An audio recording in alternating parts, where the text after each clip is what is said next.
So Ireland was my first big trip. I mean, I felt like it was. I had gone to Europe 3 times before, but every time I had somebody to help take care of me, I guess. If the question comes up, where in the world do I live? I am way over here. People abroad might not know where Boston is. But I'm 1 hour north, and they probably don't know where New Hampshire is. And I guess I'm 5 hours north of New York City by driving, if someone was to ask. And I'm here.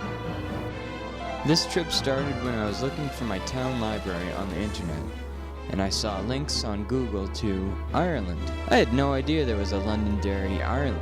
Seriously, I had no knowledge of any of it. I just kind of live in this town, I don't know. Travel sites were promoting that all the Halloween in America comes from Ireland and Irish cultures and traditions. All I knew was I needed to get there for Halloween. Looking at the map of Ireland, I knew Dublin existed, but I didn't know where. When looking up airports to get there, you either fly into Dublin or Shannon. Shannon does sound appealing because I've known some hot Shannons in my day, but however, I wanted to see Dublin and it was closer to Derry, so I went there. Everything was a discovery from the beginning. From the airport, what do? You go to the information desk, ask, where's Dublin? How do I get there? And they point you in the direction of the buses. And in order to go on the buses, they might tell you to make sure you get some cash out of the ATM. And I walked a bit down the sidewalk till I saw the first hostel that said something like International Hostel. And it had all kinds of flags outside. And it said vacancy. So I just went in. From this point, I just recall putting my stuff down and wanting to bask in this feeling of freedom and total victory I procured for myself. I hadn't planned anything, I just kind of went, and everything was fine. So I just kind of walked around Ireland for a bit. Seriously, the city was like a whole new world, some sort of fantasy world for me, I guess, because you're always picturing some sort of stereotypes. And basically there were some. There was a lady playing a harp on the street. Like, where the hell was I? At this point in my life, I didn't even know my own town very well. And here I am in Dublin, Ireland. I don't know. And the first thing I wanted, of course, was a Guinness. You know, it was probably like 9 in the morning, and I was trying to find bars that were open.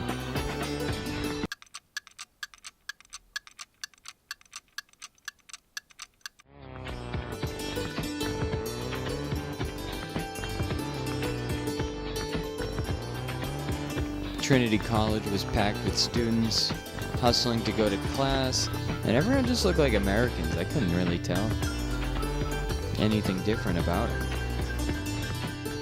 Marion Square Park was nice. It had Oscar Wilde there and some of his quotes.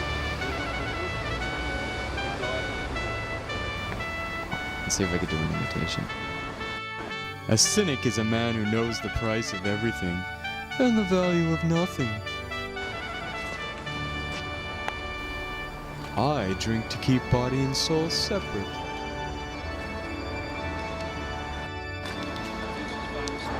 Man is least himself when he talks in his own person. Give him a mask and he will tell you the truth. Oh jeez, that sounds awful.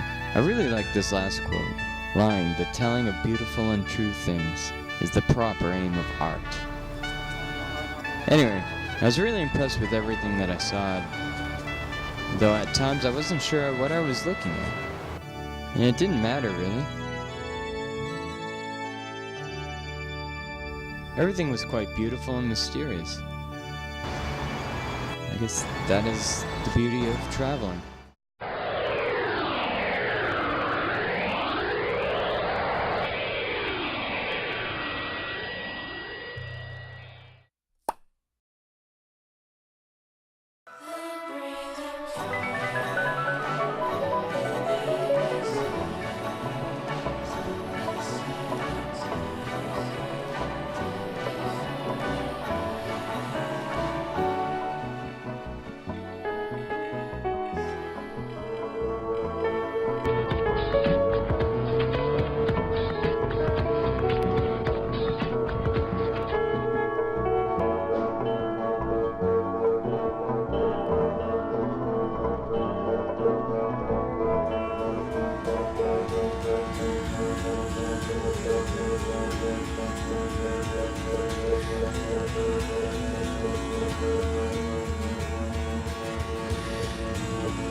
must have spent $200 on Guinness from morning to night.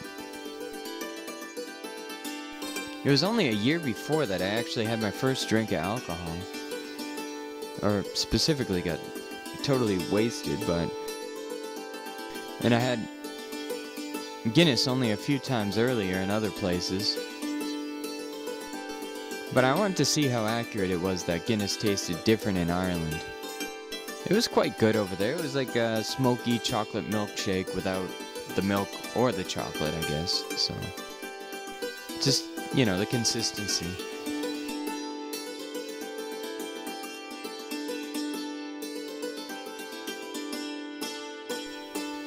I walked for hours, man. By the evening, I was quite lost and I had no idea where my hostel was, so I just kept on walking into bars and using the bathroom and getting another beer or two. It was a vicious cycle, actually, but my time in Dublin was mostly me trying to get with a French au pair, without any success. Though we hung out at Temple Bar and we had our first Irish coffee together. Like, we were both surprised that it was just coffee and Jameson. We're not, you know, I don't know. It sounds silly now, but we listened to cover bands and we drank lots of Guinness, some Smithwicks, and in fact, cider was popular at the bars.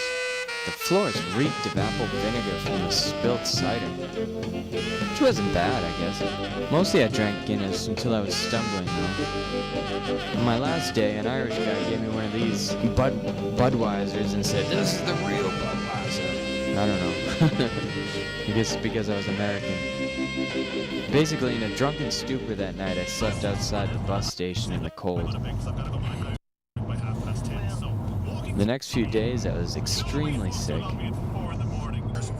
Unfortunately not, no, we're in telephone rehearsals Thursday and Friday. Unfortunately not, no, we're in telephone rehearsals Thursday and Friday.